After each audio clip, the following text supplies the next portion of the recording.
The woman who refused to quit, a Zee Narrations story. The night she lost everything, nobody thought she would survive. But today, she inspires thousands. This is her story.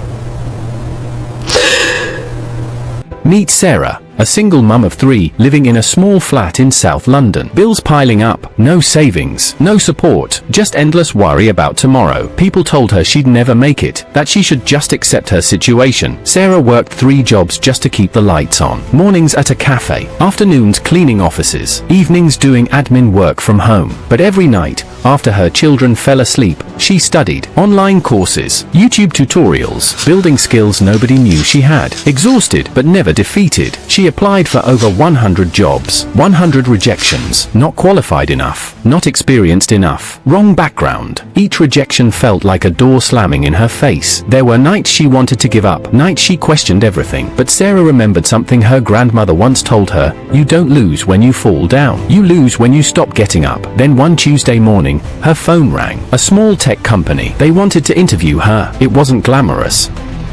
Entry-level position. Barely more than minimum wage. But to Sarah, it was everything. It was a chance, and that's all she needed. Sarah didn't just take that job. She owned it. She arrived early, stayed late, volunteered for projects nobody wanted, turned problems into solutions. Within a year, she was promoted, then again, and again.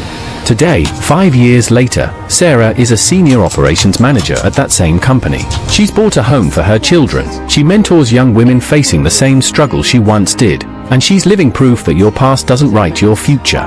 Now Sarah spends her weekends at community centers across London. She speaks to single mothers, to young people who feel trapped, to anyone who's been told they're not good enough. Her message is simple but powerful. Your circumstances are temporary. Your determination is what lasts. Every no brings you closer to yes, and the only real failure is giving up. Sarah's story teaches us 4 powerful truths. First, defeat only happens when you accept it. Second, rejection is redirection toward something better. Third, your starting point doesn't determine your destination. And fourth, consistency beats talent every single time. Sarah wasn't the smartest person in the room. She wasn't the most connected, but she was the most committed, and that made all the difference. So if you're struggling right now, if you're tired, if you've been rejected again and again, remember Sarah's story. Remember that she stood exactly where you're standing, and she made it through. Not because she was lucky, not because it was easy, but because she refused to quit. Your story isn't finished. Your best chapters are still being written, and only you get to decide how this story ends. So what will it be? Will you give up, or will you get up? This is Zee Narrations, bringing you real stories of real people who refuse to give up. If Sarah's journey inspired you today, drop a comment saying "I won't quit" and share this with someone who needs to hear it. Because sometimes, one story can change everything. I'll see you in the next one.